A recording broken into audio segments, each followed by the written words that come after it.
नहीं जाता है, फिर भी तुमको ये बात समझ में ना आए तो इसमें रामायण गीता भागवत वेद पुराण शास्त्रों की क्या गलती। तो बात यह है, ये किराए का मकान है।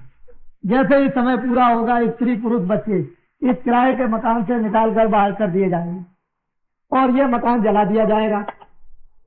बस आपका खेल खत्म हो गया। यहीं तक आपके रिश्तेदार कुटुंब परिवार जात बिरादरी मकान धन दौलत बच्चे यहीं तक, इसके आगे कुछ भी जाने वाला नहीं। ना आप कुछ लेकर के आए ना कुछ लेकर जाओ। मूल मतलब यह है कि मनुष्य शरीर उस परमपिता परमात्मा ने क्यों दिया, इसको आप सब लोग समझ लें अच्छी तरह से तो अच्छा होगा।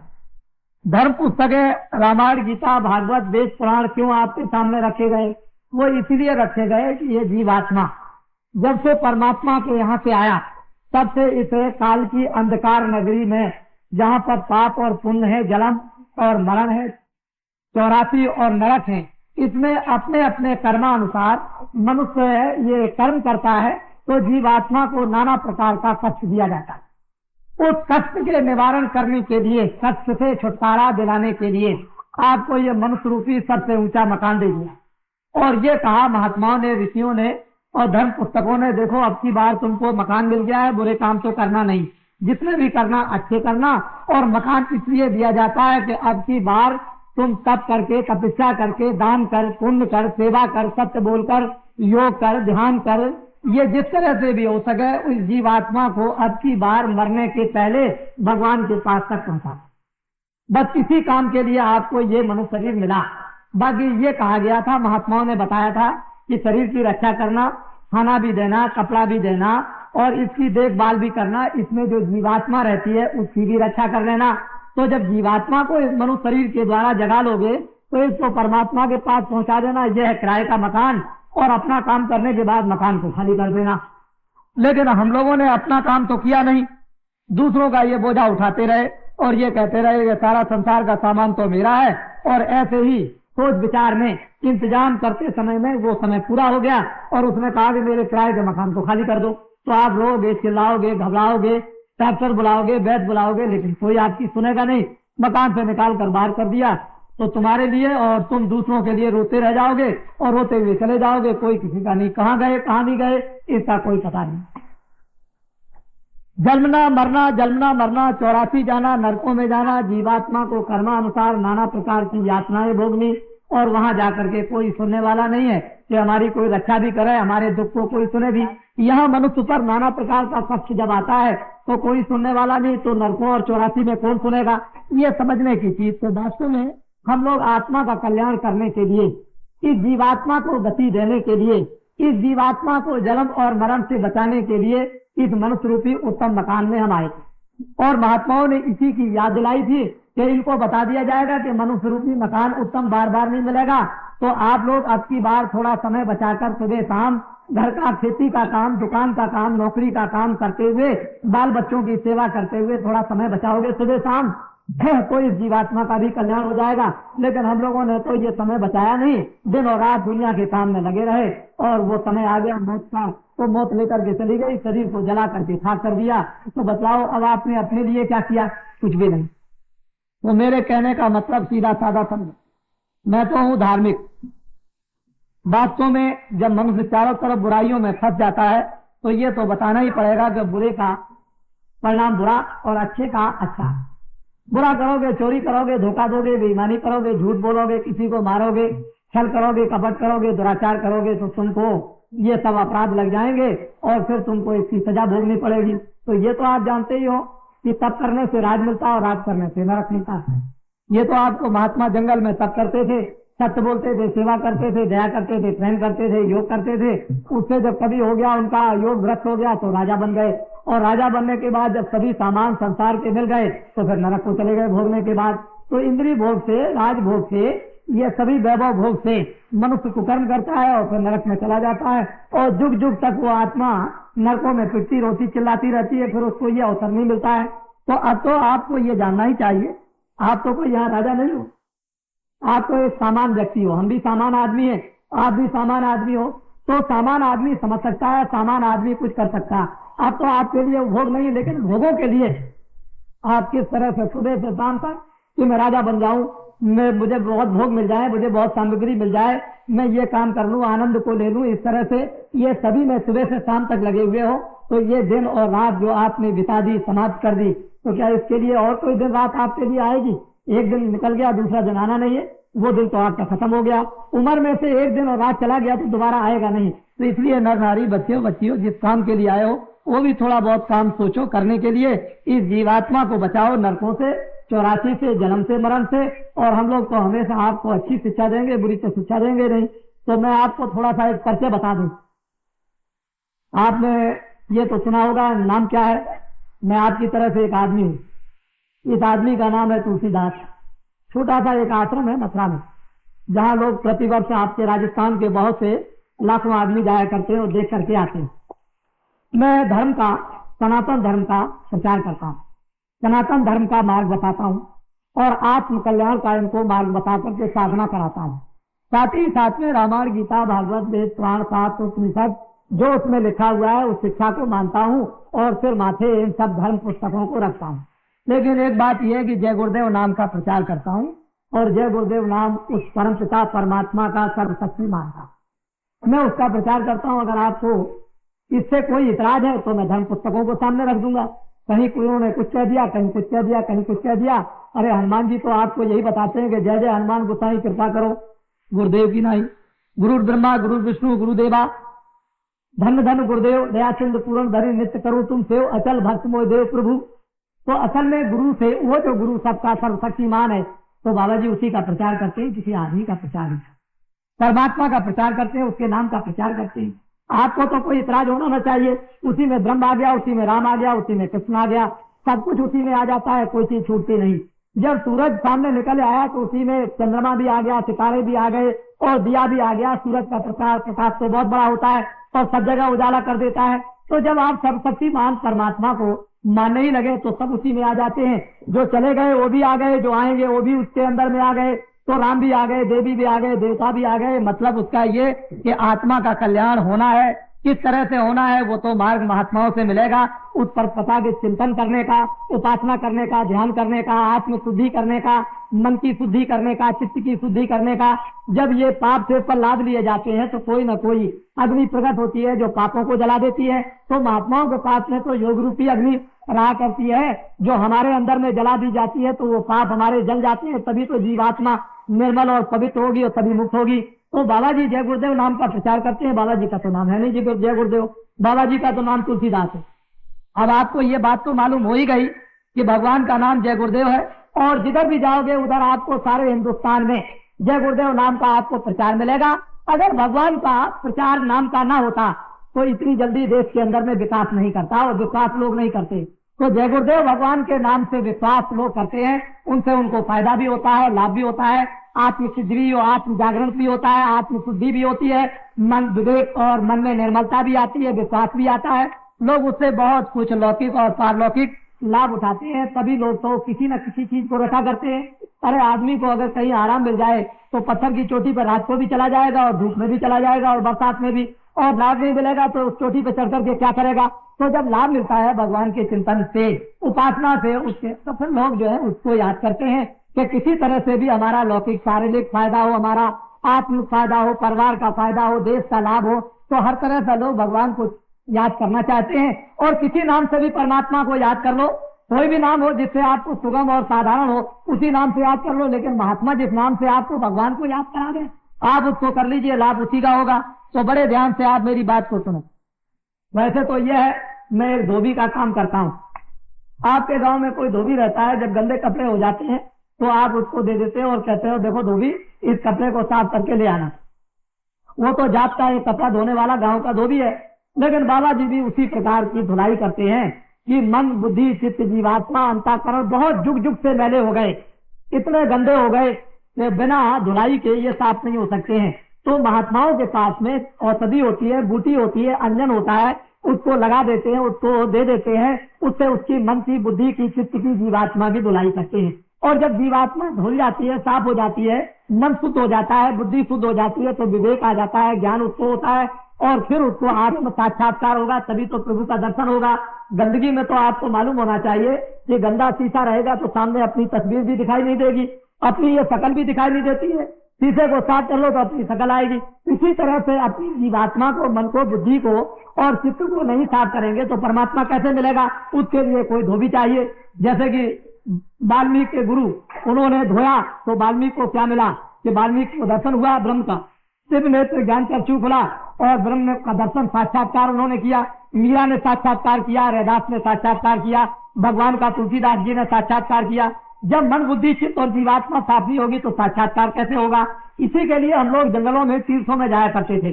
चलो भाई आज इस तीर्थ में चलेंगे, आज पर्व लगा हुआ, वहाँ महात्माओं का दर्शन होगा और उनका सत्संग सुनने को मिलेगा। बहुत उच्च कोट के महात्मा मिलेंगे।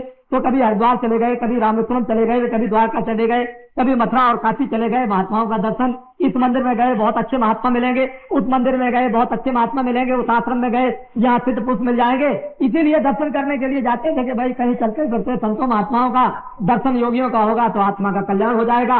और इसीलिए आप इस मनुष्य जीवन में आए। तो इच्छा तो आपके अंदर है दर्शन करने की, इच्छा तो कल्याण की है, इच्छा तो प्रभु को देखने की है, इच्छा मुक्ति की है, इच्छा जन्म मरण से बचने की है, 84 नरकों से छूटने की इच्छा है। लेकिन जीव बेचारा भूल से यहाँ फंस गया। इसको कोई रास्ता दिखाने वाला, धर्म उपदेश, इसको सही बात बताने वाला कोई मिलता नहीं है। इसलिए इसका सारा जीवन और सारा समय इसका यूं ही चला जाता है और वो अपने घर के उसी झंझट कामों में, मोह ममता में, काम में, क्रोध में, अहंकार में इसमें फंसा रहता है। और एक दिन वक्त आया कि उसके सामने मौत आई और लेकर के चली गई, बस हो गया काम खत्म। यहाँ क्या अपना था? कुछ नहीं। तो बाबा जी एक सुगम, सीधा, सरल रास्ता नर नारियों को बताया करते और ये कहा करते हैं, देखो बच्चा चोर घर में रहेगा तो बाप को अच्छा तो कभी लगेगा नहीं। बाप तो यही कहेगा कि अरे बच्चे तुम चोरी करते हो तो हमारा भी नाम डुबा दोगे और तुमको भी तकलीफ होगी और कभी कोई आएगा पकड़ लेगा तो कितनी बड़ी बदनामी होगी।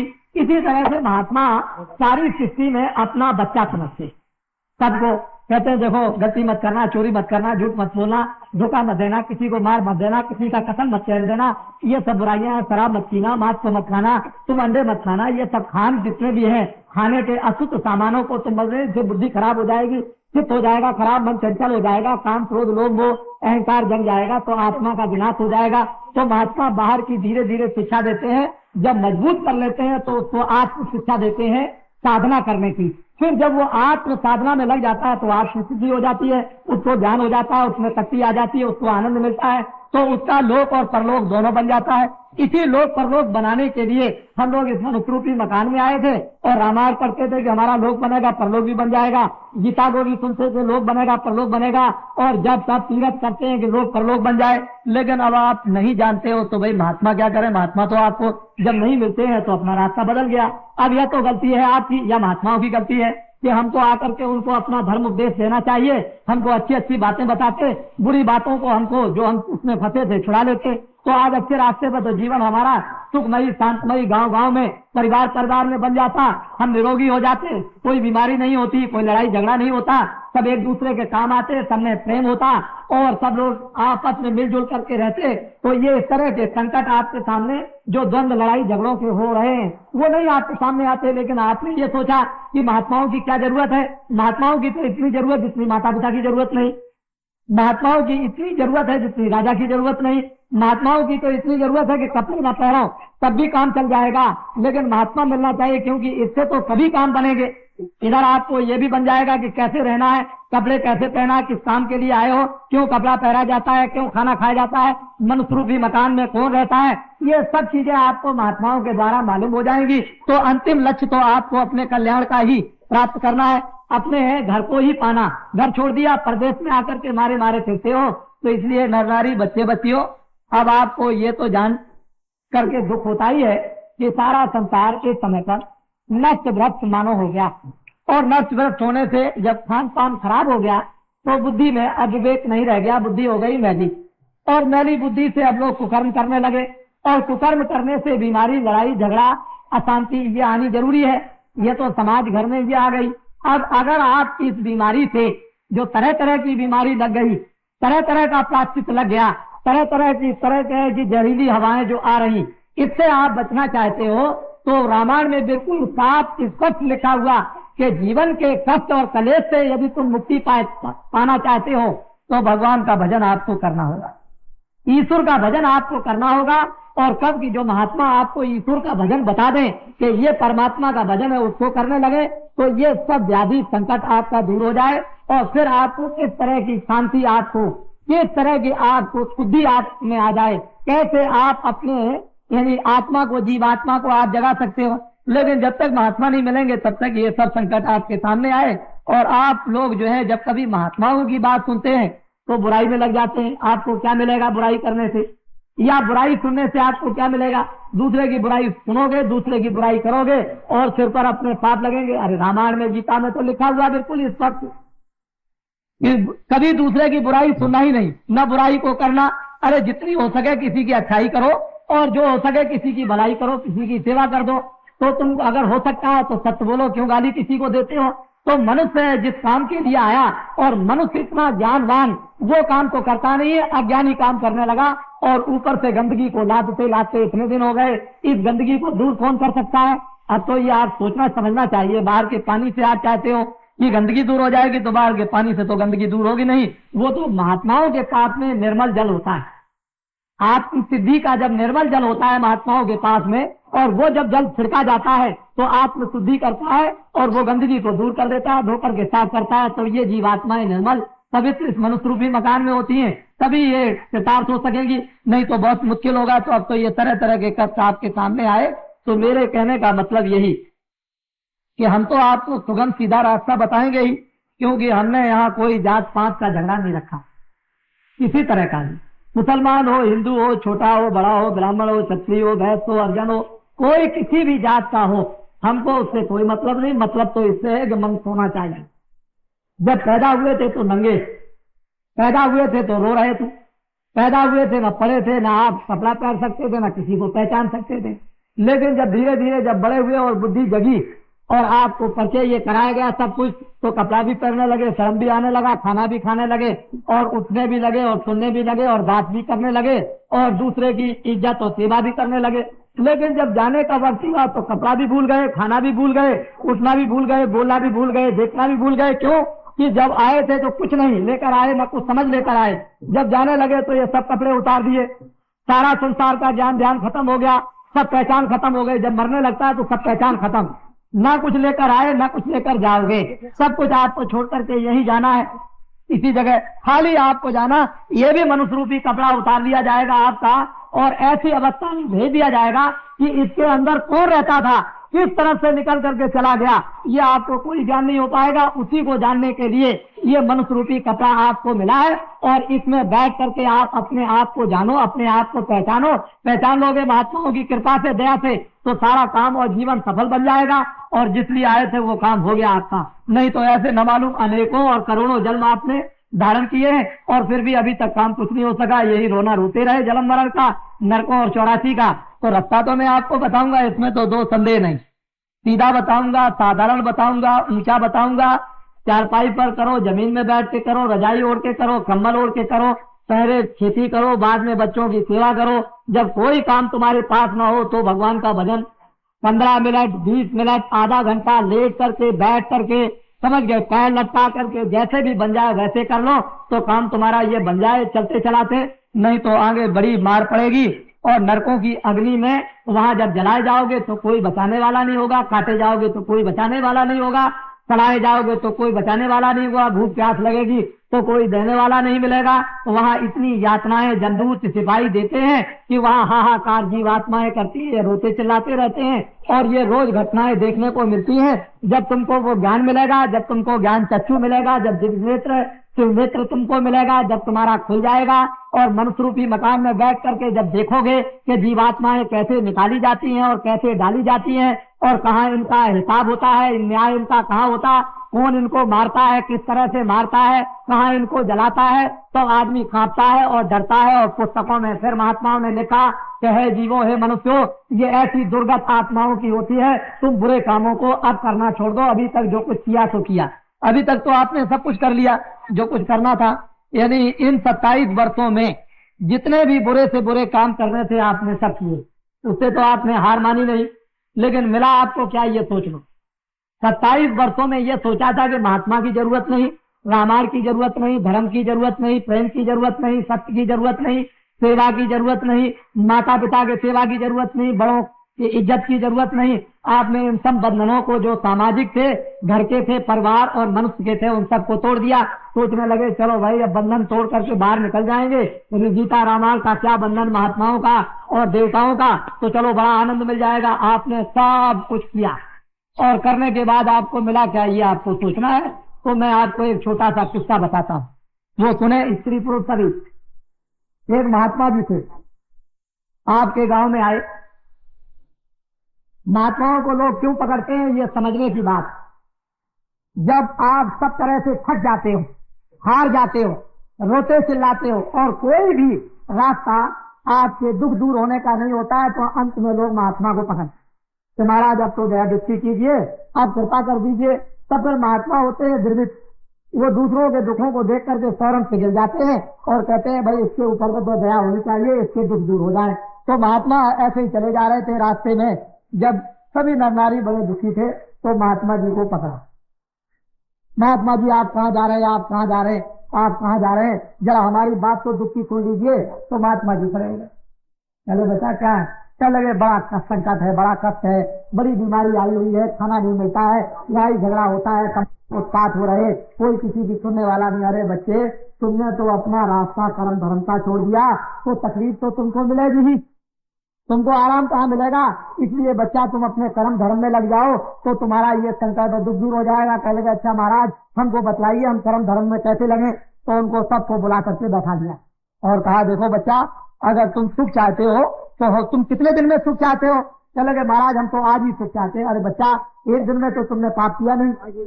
अरे चोरी करने में भी तुमको 2 घंटे 4 घंटे लगे होंगे, रात भर किसी गांव में गए होगे तो रात भर जगे होगे और वहां से आए होगे, उसमें भी तुमको 2-4-6 घंटे लगे होंगे। तो 1 मिनट में तो काम नहीं। तो हमारे पास में आओ 15 दिन तक आओ, आकर के सुनो और हम तुम्हारे कष्टों को दूर करेंगे। तो सब के सब स्त्री पुरुष आए। महात्मा जी ने रामायण दी और रामायण को सुनाया और गीता को सुनाया और धर्म उपदेश किया और उनसे कहा देखो बच्चों तुम्हारी समझ में आया। कह लगे महाराज बहुत कुछ समझ में आया। तो तुम्हारे अंदर में कुछ प्रेम आया। कह लगे महाराज बहुत अच्छा प्रेम। क्या प्रेम आया। कह लगे हमको घर अच्छा नहीं लगता, हमको खेती अच्छी नहीं लगती, हमको बच्चे नहीं अच्छे लगते हैं। कह लगे अच्छा तुमको ये अच्छा नहीं लगता है।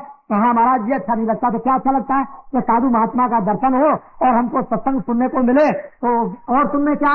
कह लगे महाराज अब हम पहले तो बड़े क्रोधित हो जाते थे, तो अब क्रोध नहीं आता है और काम भी नहीं आता है और लोभ भी नहीं आता है और वो भी नहीं आता है। तो अच्छा बच्चा एक काम करो कि जरा आंखें तो बंद करके बैठो। तो आंख बंद करके जब बैठे तो सामने परमात्मा का एक दीपक जलता हुआ, जैसे मंदिर में दीपक जलता है उजाला होता है, ऐसे ही मनुष्य रूपी मंदिर में एक दीपक जलता हुआ दिखाई दिया। लोग बड़े प्रसन्न हुए, महाराज उजाला हो गया, प्रकाश हो गया, एकदम से अंधेरा दूर हो गया। कह लगे अरे बच्चा इसी को तो कहते हैं अज्ञान का। अज्ञान की रात्रि को खत्म करो और ज्ञान के दीपक को इस मनुष्य रूपी मकान में जलाओ। जैसे मीरा ने जलाया था, कबीर ने जलाया, तुलसीदास ने जलाया, इसी तरह से तो इस दीपक इस मनुष्य रूपी मंदिर में दीपक जल रहा जो तुमने बुझा दिया, जिसके बुझने से काम क्रोध लोभ मोह अहंकार ये तमाम तृष्णाएं विषय वासनाएं तुम में आ गई। अब तो तुमको मालूम हुआ उसमें कितनी बड़ी मस्ती है। चले गए अरे महाराज हमको क्या पता था, आप पहले से मिल जाते तो इतने कष्ट क्यों उठाते। चलो ठीक है अब तो तुम मिल गए, कम से कम अब रोज आया करो। वो सारा गांव का गांव, सारा शहर का शहर चोर था, शराबी था, कबाबी था, लड़ते थे, झगड़ते थे। महात्मा जी ने 1 महीने में बैठाल करके सबको शांत कर दिया और प्रेम से रहने लगे। कोई किसी की चोरी नहीं करता है, कोई झूठ नहीं बोलता, धोखा नहीं देता, कोई लड़ाई नहीं करता है। स्वर्ग जैसा शहर बन गया, स्वर्ग जैसे देवता मनुष्य बन गए, जैसे देवता रहते हैं उस तरह से। तो महात्माओं के सत्संग से क्या होता है, दर्शन से क्या होता है, उनकी सेवा से क्या होता है। लोग इसको समझते नहीं कि महात्माओं के अंदर और बाहर क्या चीज रहती है। वो उनके पास में संसारी धन नहीं, लेकिन संसारी धन भी है और परमार्थ का भी धन, ईश्वरी धन भी है उनके पास, आत्माओं का धन भी है, शरीर की रक्षा का भी धन है और बुद्धि का भी ज्ञान है और आत्मा का भी ज्ञान है। ये सब कुछ धन उनके पास लोग परलोक के रहते हैं। जब लोग उनके पास जाते हैं तो सब कुछ चीजें प्राप्त करते हैं और जब उनको चीजें प्राप्त होती हैं तो शरीर भी प्रसन्न हो गया, शरीर भी निरोगी हो गया। तो शरीर जब निरोगी रहेगा तो भगवान का भी भजन होगा, शरीर रोगी रहेगा तो भगवान का भी भजन नहीं। तो महात्मा के दर्शन करने से, सेवा करने से, सत्संग के सुनने से क्या चेतना आती है, क्या जागृति आती है, क्या पाप करते हैं, किस तरह की मलिनता दूर करते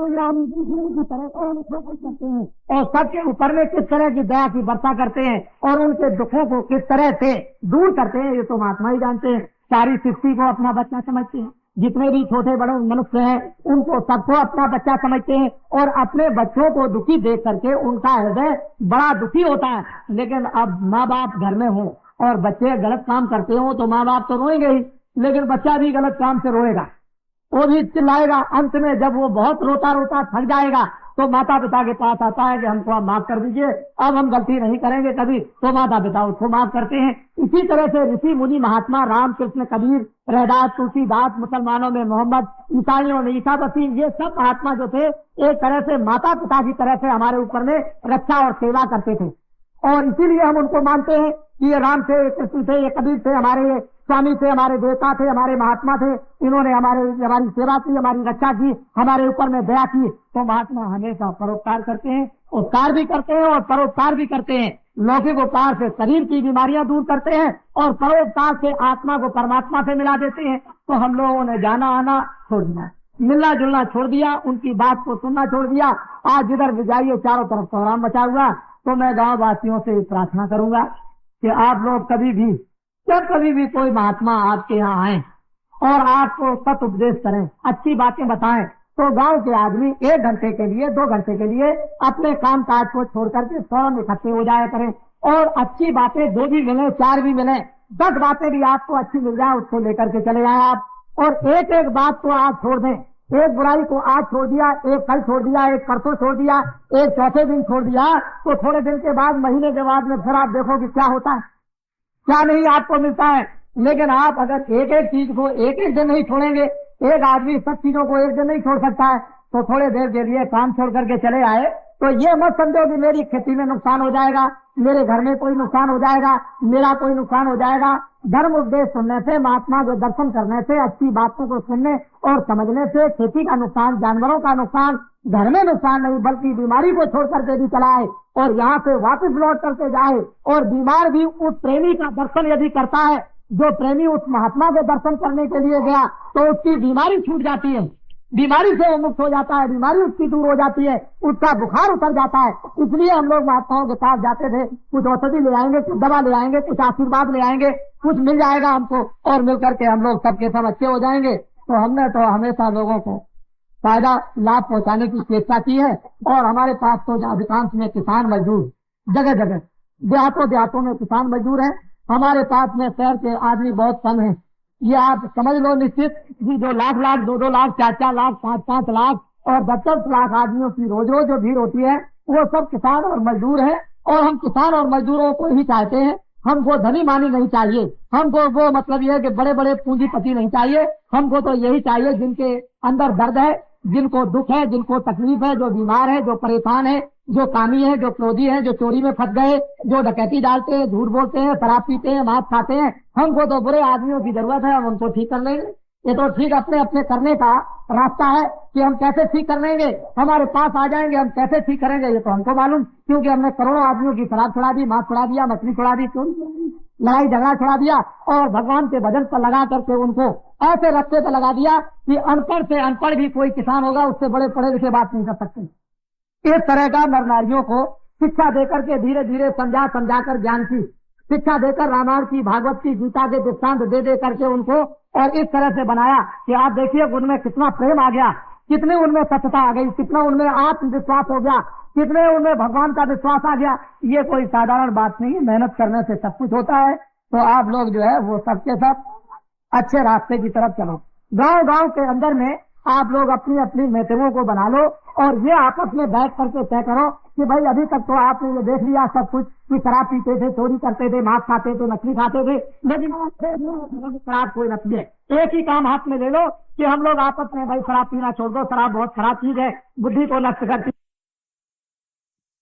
की बेइज्जती करता है। इसलिए एक काम को अगर आप लोग उठा लें तो 10 आदमियों का, फिर 20 आदमियों का, महीने में 50 आदमियों का, साल में 100 आदमियों का, इस तरह से 4-5 साल के अंदर में एक बुराई आपके सामने दूर होती हुई जब दिखाई देगी तो आपके अंदर विवेक आएगा और आपके अंदर सत्यता आएगी, प्रेम आएगा। तो समाज का जो ढांचा बिगड़ गया घर घर में और गांव गांव में ये बनने लगेगा। तो गीता और रामायण को भी समझ जाओगे, फिर महात्माओं के धर्म उपदेश को भी समझ जाओगे। अगर ये जीवन ठीक कर लो तो चंद दिनों में भगवान को भी आप प्राप्त कर सकते हो, थोड़े दिनों में, महीनों में और वर्षों में। क्यों कि महात्मा आ जाएंगे, सीधा रास्ता आपको बताएंगे, जमीन तैयार रहेगी, हृदय रूपी जमीन आपकी जब शुद्ध पवित्र रहेगी, महात्मा फौरन रास्ता बताएंगे, आप उस रास्ते पर बैठ जाएंगे। 10 मिनट भी बैठो, आधा घंटा भी बैठो। मीराबाई कोई दिन भर तो नहीं बैठती थी, कबीरदास कोई दिन भर नहीं बैठते थे, धन्ना जाट थे, वो दिन भर भगवान के भजन में नहीं बैठते थे, खेती भी करते थे, जानवरों को चारा भी देते थे, बाल बच्चों की सेवा भी करते थे और उसके बाद भगवान के भजन में बैठ गए, उन्होंने भगवान को पा लिया। तो कहने का मतलब है काम के वक्त काम करो, सेवा के वक्त सेवा करो, खाने के वक्त में खाना खाओ, सोने के वक्त में सो और भगवान के वक्त में भजन करो। ये नहीं कि 24 घंटे हमको एक ही काम करना है। इसीलिए तो महात्मा कहते हैं कि जिन लोगों ने ये कहा कि जंगल में छोड़ करके चले जाओ भगवान मिलेगा, उनको नहीं मिलेगा। घर में रह करके ही जंगल बना लो। ये सब मैं सेवा करता हूँ, मेरा कर्तव्य है। बच्चों की सेवा करता हूँ, स्त्री की सेवा करता हूँ, स्त्री पति की सेवा करता है, कोई भाई की सेवा करता है, कोई रिश्तेदार की सेवा करता है। ये मनुष्य का कर्तव्य है और उस कर्तव्य का करो पालन और उसके बाद समय बचा करके सुबह शाम जब भी मिल जाए तो भगवान का भजन करो। इसी गृहस्थ आश्रम को ही जंगल बना लो। यही खेती करते हुए, व्यवसाय करते हुए, नौकरी करते हुए, बच्चों की सेवा करते हुए, ये समझो हमारा कोई भी नहीं, हम तो अकेले आए थे और जब जाने लगेंगे तो अकेले चले जाएंगे। इसलिए अपने कर्तव्य का पालन करो, करने के बाद भगवान का भजन कर लो और छोड़ करके यहाँ से चल पाओ। तो ये जब महात्मा मिलेंगे तभी सच्ची शिक्षा आपको मिलेगी, नहीं तो आपको बहुत मुश्किल है मिलना। देखो ठहर जाओ थोड़ी देर के लिए, आप ये बत्ती बंद कर दो बच्चे, इस बत्ती को एक को बंद कर दो, इसको, ये मच्छर बहुत है। देखो अभी तो मैं आपको, देखो मैं तो आपका भला करूंगा किसी तरह से भी, चाहे आपको मिट्टी दे दूं, चाहे आपको बात सुना दूं, चाहे आपको आंख से देख लूं और चाहे आपको हाथ से छू लूं और चाहे आपको भगवान का भजन कराऊं, चाहे आपसे और कुछ कराऊं, लेकिन आपका लाभ मैं जरूर पहुंचाऊंगा। इसको कोई मुझे रोक नहीं सकता। चाहे आप बदनाम करो कि भगवान को नहीं मानते हैं, रामायण को नहीं मानते, गीता को नहीं मानते हैं, या गंगा को नहीं मानते, जमुना को नहीं मानते, आपके कहने से कुछ नहीं होगा। जिसको लाभ होगा दौड़ के आएगा, सीधी सादी बात। तो बाबा जी की बात तो ये सुनो कि मैं तो परमात्मा की प्राप्ति का ये सीधा सरल रास्ता बताता हूँ। जब तुमको कभी इच्छा हो भगवान के मिलने की, दिव्य नेत्र रामायण में लिखा हुआ है, दिव्य नेत्र गीता में लिखा हुआ, शिव नेत्र रामायण और गीता और भागवत में लिखा हुआ है और शिव नेत्र वेदों में लिखा हुआ है। जब शिव नेत्र लिखा हुआ है कि मनुष्यों के पास है तो तुम्हारे सबके पास में शिव नेत्र, ज्ञान चक्षु, दिव्य नेत्र है। शिव जी ने जिस तरह से, पार्वती ने जिस तरह से और सीता ने जिस तरह से और राधिका ने जिस तरह से, कृष्ण भगवान ने और तुलसीदास ने जिस तरह से प्राप्त कर लिया उस भगवान को, उसी तरह से शिव नेत्र खोलकर, क्योंकि तुम्हारे सबके पास में शिव नेत्र तीसरा नेत्र है। 2 आंखें तो बाहर से सबके पास है और अंदर में तुम्हारे जो गुप्त तीसरा ज्ञान चक्षु दिव्य नेत्र सबके पास, और वो ज्ञान चक्षु दिव्य नेत्र तुम्हारा गंदा हो गया है। बाहर की आंखें जब गंदी हो जाती हैं तो बाहर से दिखाई नहीं देता है, बाहर की आंख साफ हो जाएगी, बाहर से दिखाई देने लगेगा। इसी तरह से भगवान को देखने वाली आंख, स्वर्ग को देखने वाली आंख, वैकुंठ को देखने वाली आंख, देवी देवता को देखने वाली आंख, ब्रह्मा विष्णु को देखने वाली आंख और उस देवताओं के लोक में जाने की आंख तुम्हारी गंदी हो गई, मैली हो गई है। उस आंख को तुम सुगम और साधारण रास्ते से साफ करवा लो और मनुष्य रूपी मकान में जब दिव्य नेत्र ज्ञान चक्षु खुल जाएगा तो यहीं से बैठ करके तुमको दिखाई देने लगेगा स्वर्ग भी और वैकुंठ भी और सूर्यलोक भी और चंद्रलोक भी। ऐसा सुगम रास्ता तुम्हारे मनुष्य रूपी मकान में सबके पास है। बाबा जी कोई भेदभाव नहीं रखते हैं, ये नहीं रखते हैं कि आप चले आए आपको, आप चले आए आपको नहीं, ऐसा नहीं। सबको शुभ अवसर मिलना चाहिए क्योंकि ये मनुष्य हैं, इनको फिर अवसर नहीं मिलेगा। और मनुष्य जीवन का अगर इनको अवसर मिल जाए कि मुझे भी अवसर मिल जाए तो फिर क्या है, जब बरसात आती है, किसान जब खेती बो देगा समय से तो खेती में अनाज हो जाएगा, बरसात निकल गई फिर बोएगा तो अनाज नहीं होगा। ये मनुष्य रूपी जीवन आपको मिला हुआ है और महात्मा सबको ये अवसर दे दें कि इस तरह से तुम्हारे अंदर शिव नेत्र ज्ञान चक्षु है और सब लोग उसको शुद्ध साफ कर सकते हैं और सबको खोलने का जन्म जात का अधिकार है। तो तुमको सबको रास्ता मिलना चाहिए। अपने अपने घर में बैठ करके करो तो देख लो, तुम्हारी समझ में आ जाएगा। जब तुम्हारे अंदर बुझा हुआ दीपक जलेगा, आंख खुल जाएगी तो अपने आप ज्ञान का प्रकाश आपके सामने आएगा, आनंद आएगा, शक्ति आएगी, प्रेम आएगा, भंडार खुलेगा, दुनिया के दुख और दर्द तुम्हारे दूर होंगे। तो ऐसा सुगम और सीधा रास्ता तो बाबा जी बताते हैं।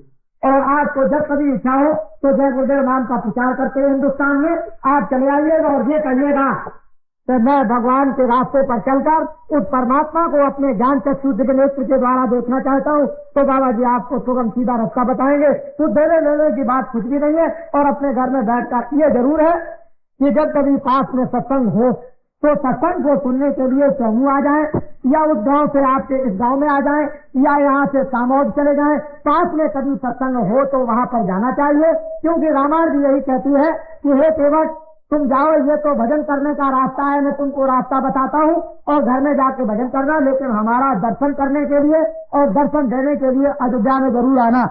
इसी तरह से नर नारियों, जब तुमको परमात्मा के पास में जाना है तो थोड़ा सा सत्संग उस रास्ते का सुनना जरूरी है, जिससे कोई सांसारिक बाधा आ जाए या रास्ते में कोई अड़चने आ जाए तो वो हमारे ध्यान और भजन की अड़चने दूर हो जाएं। बाधाएं हमारी भौतिक कामों में आ जाती हैं तो वो काम भी हमारे भौतिक हो जाए और बाधाओं से भी हम मुक्त हो जाएं, और हम अपना ये कल्याण जो सबसे ऊंचा है आत्म कल्याण उसको करें। तो उसके लिए सहयोग के लिए किसी महात्मा के पास इसलिए जाना पड़ता है कि आप अभी अबोध है, अज्ञानी है, अभी रास्ते पर आप मजबूत नहीं हुए, अभी चलना आपने सीखा नहीं, खड़ा होना आपने अभी सीखा नहीं। तो जब खड़े हो जाओगे, चलने लगोगे, देखने लगोगे, और फिर जब आप में ताकत आ जाएगी और ज्ञान होगा तो फिर कोई जरूरत नहीं, फिर तो बच्चा कहीं भी चला जाए, जिस जगह भी जाना चाहे कहीं भी फंस सकता है। लेकिन जिसमें ताकत नहीं होगी गिर जाएगा, जिसमें ज्ञान नहीं होगा फंस जाएगा, जो रात्रि कहीं न जाएगा उसके सामने और रात्रि को दिखा देंगे और सबसे आपकी ज्ञान को पानी आता है थोड़ा रहेगा। लेकिन 10 मिनट 15 मिनट आधा घंटा घर में बैठकर थोड़ा बहुत भगवान का भजन किया करो। और अगर मन में तुमने प्रतिज्ञा कर ली कि आज से मैं शराब नहीं पीऊंगा, आज से मैं गांजा नहीं पीऊंगा, आज से मांस नहीं खाऊंगा, आज से चोरी नहीं करूंगा, आज से डकैती नहीं करूंगा, आज से किसी को सताऊंगा नहीं, तुम अगर मन में अपने प्रतिज्ञा कर लो तो आज मतलब यह है कि वो परमात्मा उसमें सहयोग देने लगेगा और महात्माओं की भी कृपा होने लगेगी, काम होने लगेगा। लेकिन आपने भलाई के लिए तो प्रतिज्ञा आपको मन में करनी पड़ेगी, बिना प्रतिज्ञा किए हुए नहीं। तो इसलिए आप ये बात सुने, हम तो आपको कुछ न कुछ देंगे। अभी थोड़ी देर के बाद जब हमारा सत्संग समाप्त होगा तो हम आपको एक भभूत देंगे, आप पहले उससे परीक्षा कीजिए। जब भभूत से आपको परीक्षा होगी तो बाबा जी की भभूत से 1 आने हमको लाभ हुआ, 2 आने लाभ हुआ, कोई कहेगा 4 आने लाभ हुआ, कोई कहेगा 8 आने लाभ हुआ, कोई कहेगा 10 आने लाभ हुआ। ये तो आपको शारीरिक लाभ होगा, लेकिन आत्मिक लाभ तो आपको भजन करने से होगा। आत्मिक लाभ तो मतलब ये जब होगा जब रास्ता आपको मिल जाएगा और आप परमात्मा का आप भजन करने लगेंगे तभी होगा।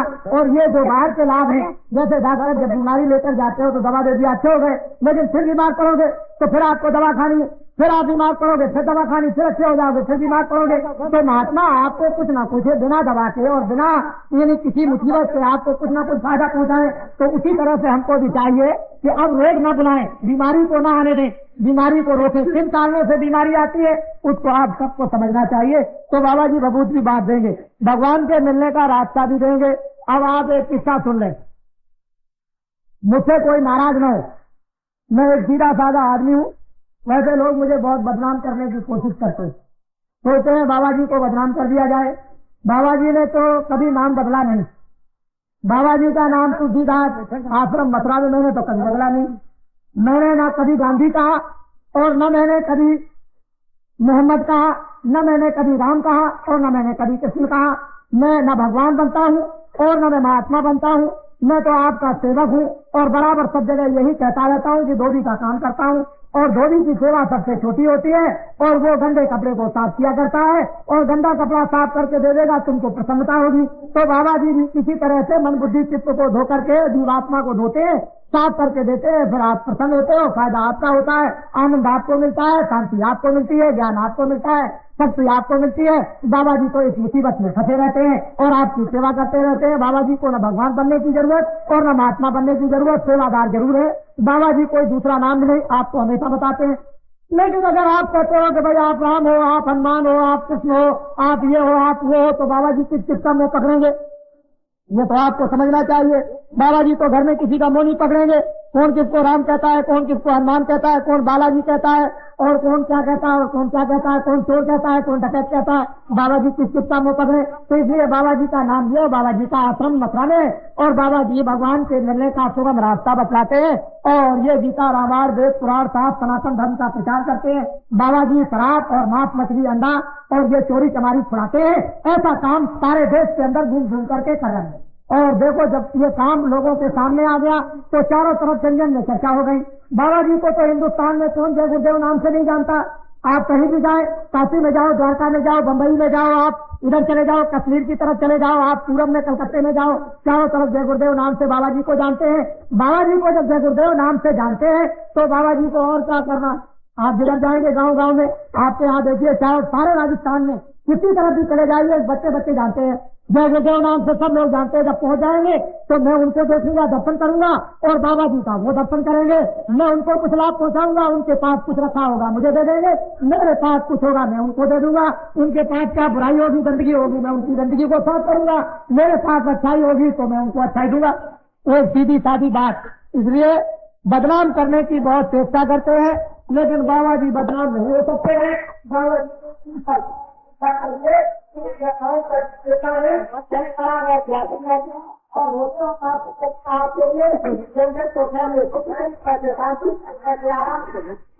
या तो सूली पे चलना पड़ा। और ये तो आपको मालूम है कि जब ऋषियों मुनियों ने बतलाया था कि कंस तुम्हारे पापों का घड़ा भर गया है तो तुम्हारी बहन से एक ऐसा पुत्र पैदा होगा जो तुमको मारेगा, तो कंस ने अपने बहन दामाई को जेल में बंद कर दिया और कृष्ण भगवान का जन्म तो जेल में हुआ था। ये तो आपको मालूम होना चाहिए। तो असली बात तो यह है कि जब ऐसे ऐसे देवताओं के लिए ऐसे कष्ट आए, जिनको हम मंदिर बना करके पूजते हैं, जिनकी रामायण और गीता को हम पढ़ते हैं, उन लोगों को इतना कष्ट आया, तो अगर ऐसे समय पर हम लोगों को कष्ट आ जाए तो क्या बड़ी बात है।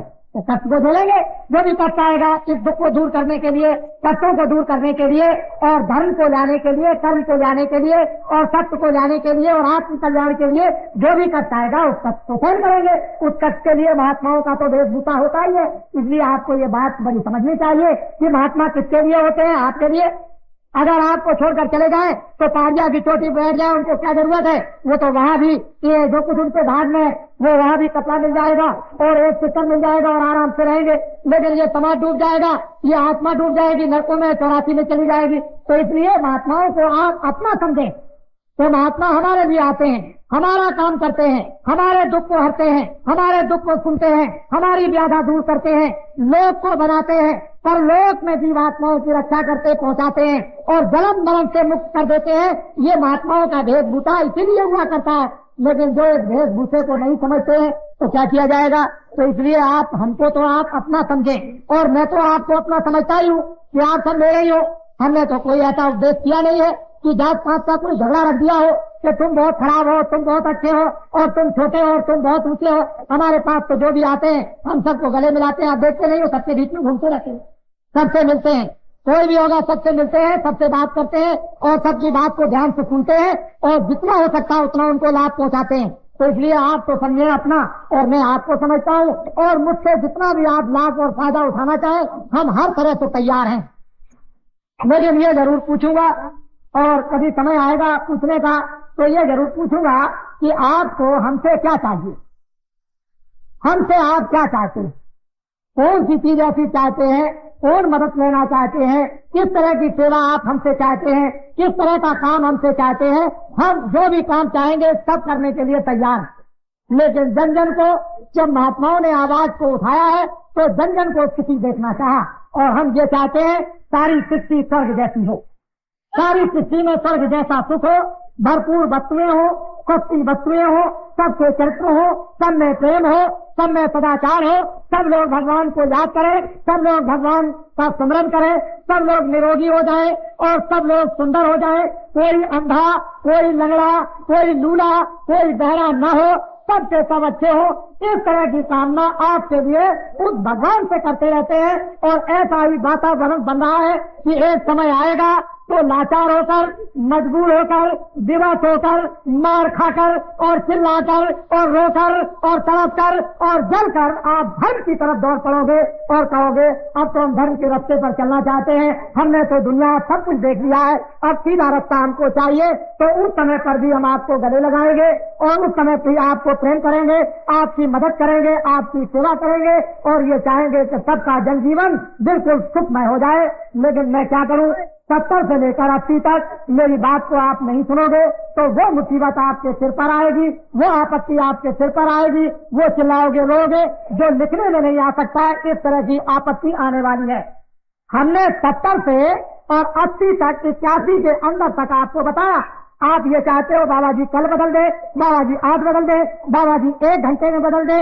बोझा लगा हुआ है सिर के ऊपर, कपड़ा सब गंदा हो गया है, उसको न तुम एक दिन धो सकते हो न धोबी धो सकता है। इसलिए जो पाप करते करते करते करते जो रोम रोम और रग रग आपने नीचे से लेकर ऊपर तक गंदा कर लिया है और कहते हो 1 दिन में बदल दीजिए, 1 घंटे में बदल दीजिए, 1 घंटे में सुखी कर दीजिए, 1 घंटे में शांति कर और 1 घंटे के अंदर में आत्म कल्याण और आत्म ज्ञान दे दीजिए, 1 घंटे में मुक्ति दे दीजिए और मोक्ष दे दीजिए, बच्चा हो तो जाएगा। लेकिन तुम बर्दाश्त नहीं कर सकते हो, इसलिए थोड़ा समय तो लगेगा ही। लेकिन 70 से और 80 तक का जो पाठ पढ़ाया वो इसीलिए पाठ पढ़ाया जाता है कि सारी दुनिया के अंदर में एक जन जागरण हो गया धर्म पर चलने के लिए और कर्म को लाने के लिए और सत्य पर और बुराई को छोड़ने के लिए। एक अंदर जागरण तो हुआ। मालपुरा से एक आदमी ने आकर के होली पर, मैं मार्च के महीने में होली में 22 तारीख को आपके जयपुर में आ गया था। आपको आश्चर्य होगा कि मैं 20 तारीख को मथुरा में था, एक दिन रह करके और 22 तारीख को आपके जयपुर में आ गया मार्च में, और 22 से लेकर के मैं 28 तक अपने यानी आपके जयपुर में रहा और 29 तारीख को रात को मैं मथुरा पहुंच गया और मैं बराबर मथुरा ही में हूँ। कल मैं रात को फिर वापस जयपुर आ गया। तो आपको ये जानना चाहिए, ये समझ लेना चाहिए कि बाबा जी किस तरह से मेहनत और परिश्रम आपके लिए करते हैं, लेकिन आप उसको नहीं समझ सके तो मैं इसके लिए क्या करूंगा, क्या आपको समझा सकूंगा? तो बड़ी सीधी सादी बात को उसको सुनने की चेष्टा करे कि बाबा जी चारों तरफ हिंदुस्तान में इस तरह से धर्म का प्रचार कर रहे हैं, धर्म का प्रचार कर रहे हैं कि धनुरा पिट गया। और बाबा जी से किसी को डरना नहीं चाहिए, क्योंकि बाबा जी सबके हित के लिए काम कर रहे हैं, सबके कल्याण के लिए सोच रहे हैं, सबकी भलाई के लिए, सबकी सुख समृद्धि के लिए। लेकिन बाबा जी से आपको डर क्यों है? असली डर यह है कि बीमारी आपको आ गई, बाबा जी दवा देते हैं, आप अपनी बीमारी के दुख से रोने लगते हो और बाबा जी को गाली देने लगते हो कि बाबा जी हमारे यानी छेड़छाड़ करते हैं। तो मवाद आपको हो गया और बाबा जी चाहते हैं कि जरा सा इसका मवाद खोल दिया जाए तो निकल जाए, रात को आराम से सो जाए। लेकिन उस मवाद से आप तड़पते हो और बाबा जी को गाली देने लगते हो कि मेरे मवाद को छूना नहीं, अगर तुमने छू लिया तो मेरे दुश्मन हो। महात्मा जानते हैं कि इसका मवाद निकल जाएगा और ये रात को आराम से सोएगा, कोई तकलीफ नहीं होगी। तो ये दुनिया में जन जन में मवाद आ गया और महात्मा हमेशा इसको निकालना चाहते हैं। जैसे ही मवाद निकला और सबको नींद आ जाएगी और दूसरे दिन मलाद पट्टी बांधी जाएगी और 2-4 दिन में फिर ठीक हो जाएंगे, आराम से सोएंगे और रहने लगेंगे मिलजुल कर प्रेम के साथ में। सब ज्यादा इनकी कट जाएगी, तब आपकी समझ में आएगा कि महात्मा कितना परिश्रम करते हैं, कितनी मेहनत करते हैं। तो ये सब के सब बेचारे बीमार और परेशान और दुखी बैठे हुए हैं और ये कुछ न कुछ लेने के लिए आए। तो बाबा जी को वो भी देने दीजिए और घबराने की कोई बात नहीं है, समय आने पर सबको समझ में आएगा। देखो देखो महंगाई, फिर कान खोल कर सुनो, अभी महंगाई और आएगी, कपड़े महंगे होंगे। हम कुछ नहीं जानते कि अभी कपड़े का भाव क्या है। इतना जरूर जान सकते हैं कि पिछले महीने में कपड़े का भाव जोड़ा ज्यादा हो गया। वो मोटा कपड़ा आप खरीदते होंगे, मैं भी सुनता हूँ, जोड़ा हो गया ज्यादा कपड़ा। जितना कपड़ा आज की तारीख तक महंगा हो गया, अभी और महंगा होगा। पहले समझ रहे आप, आज कोई भी चीज सस्ती हो गई हो फसल पर, चाहे चने सस्ते हो गए, चाहे गेहूं सस्ते हो गए, चाहे मटर सस्ता हो गई, चाहे तेल सस्ता हो गया, जो कुछ भी फसल पर सस्ता हो गया वो तो किसानों का लेने के लिए सस्ता हो गया। जब किसान दे देगा, इसके घर से जब निकल जाएगा तो उसके बाद में फिर महंगा दूना हो जाता। समझ लो आप, किसान मेहनत करते हैं, किसान सुबह शाम जलते हैं, किसान सुबह शाम गलते हैं। ये सारी मेहनत देश के अंदर किसान करते हैं। 90% सारे देश के अंदर में किसान मजदूर और मेहनत करने वाले हैं। और इन्हीं से सब कुछ वसूल किया जाता है।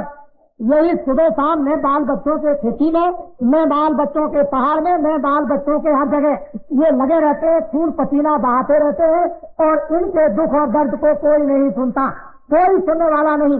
राजा के राज में उस समय पर अगर कोई सताता था और किसान चला गया, सरकार हमको तो आपका अधिकारी और सिपाही सता रहा, फौरन बुलाया और उसके साथ क्या करते थे वो तो आपको मालूम।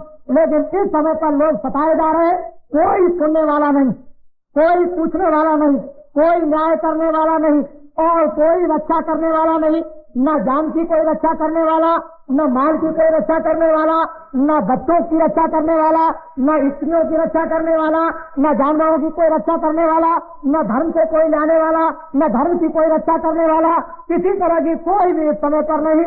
ये व्यवस्था अब और व्यस्त हो गई है और तुम किसान यदि चाहते हो कि दिल्ली से मेरी कोई व्यवस्था बना देगा या जयपुर से कोई मेरी व्यवस्था ठीक कर देगा, तो ये कुछ नहीं, आपको जन जन को जगना होगा और महात्माओं की बात को सुनना होगा और जन जन के अंदर में जब ये प्रेरणा आएगी तब जाकर के कुछ काम बन जाएगा, नहीं तो बहुत मुश्किल होगा। सारा किसान इस समय पर रोता और तड़पता है, लेकिन कोई नहीं, मैं भी देहात में घूमता रहता हूँ और मैं भी अभी किसान का ही बच्चा हूँ। अभी मथुरा आश्रम पर आपके राजस्थान के देख करके आए, रात और दिन जग कर और रात और दिन लग करके यानी अनाज उठा करके और रख करके 500 मन अनाज उठा करके और रख करके रात और दिन लग करके आया और अभी और सो आया हूँ, जो भी लोग पीछे से अपना उठाते रहेंगे। तो मैं उस तकलीफ को समझता हूँ कि कितनी तकलीफ और कितनी मेहनत होती है, लेकिन लोग नहीं समझते हैं। लोग तो हमको बिल्कुल एकदम से चूस रहे हैं। तो ये सब नक्शा जो किसानों का नर नारी बच्चे बच्चियों का बैठा हुआ है, इनकी तरफ जब तक कोई नहीं देखेगा सामान्य दृष्टि से, तब तक कोई भला नहीं कर सकता है।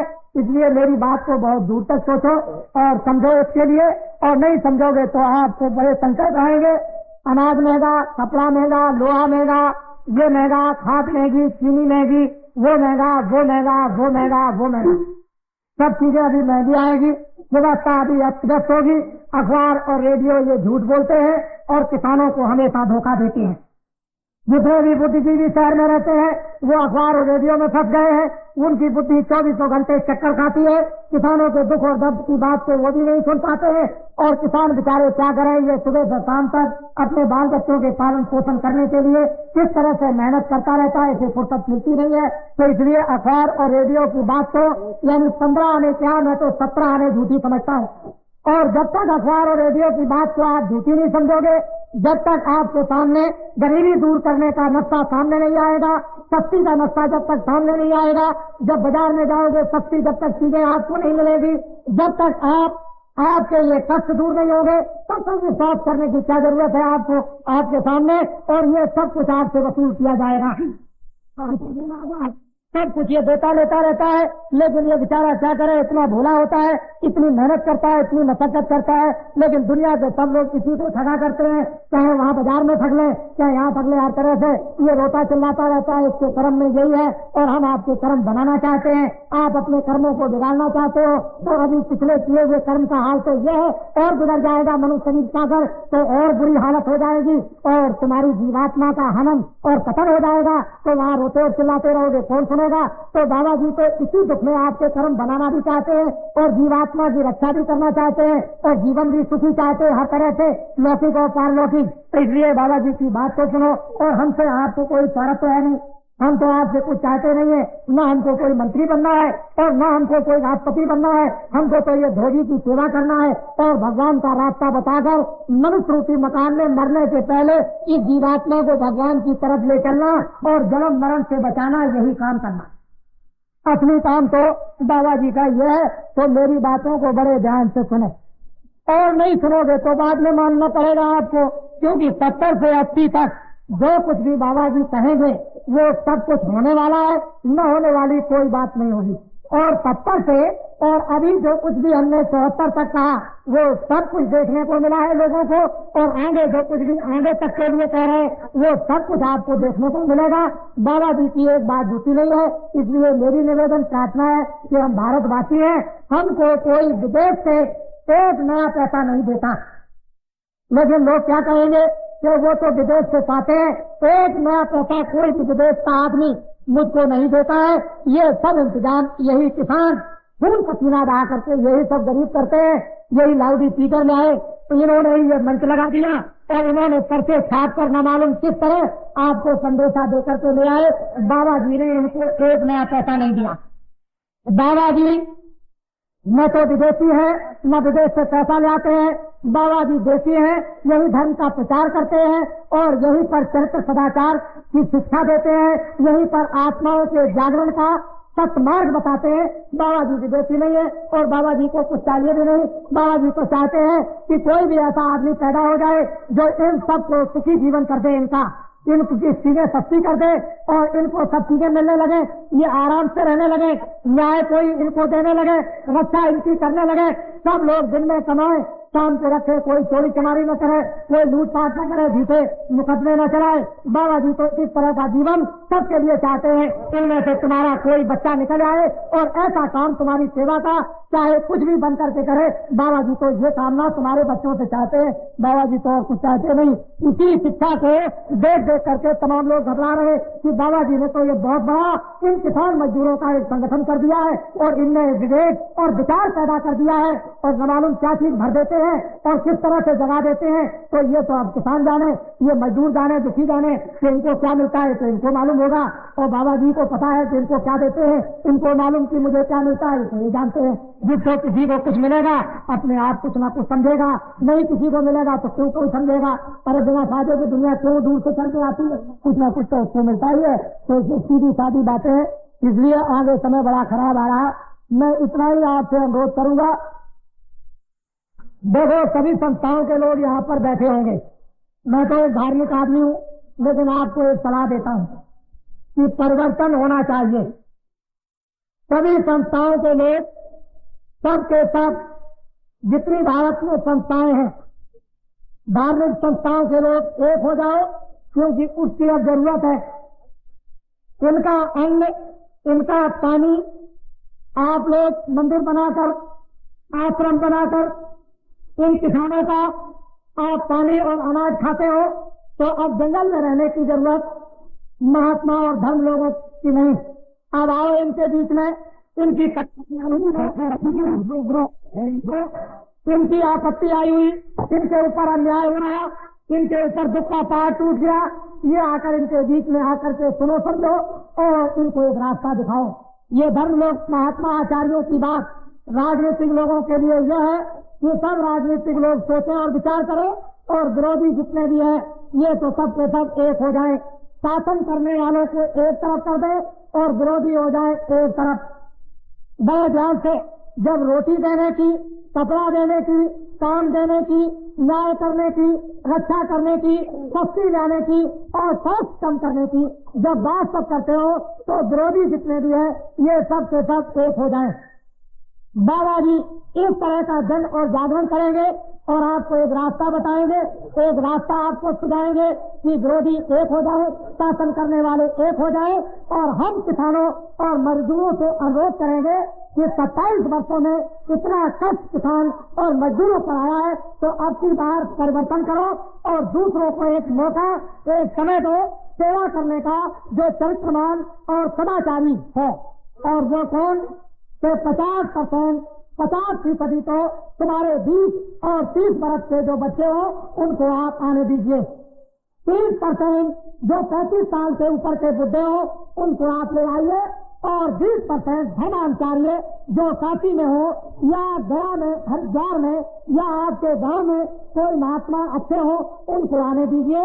अगर ऐसे वीरों को और ऐसे अच्छे लोग और धर्माचार्यों को आप लोग मौका देंगे तो एक परिवर्तन आपके सामने सुख का, आराम का, चैन का और शांति का और न्याय का और रक्षा का आएगा और शक्ति का। तो जमाना बदलेगा और जमाना बदलने के लिए हम सब लोग ये सोच रहे कि रात को भगवान जमीन पे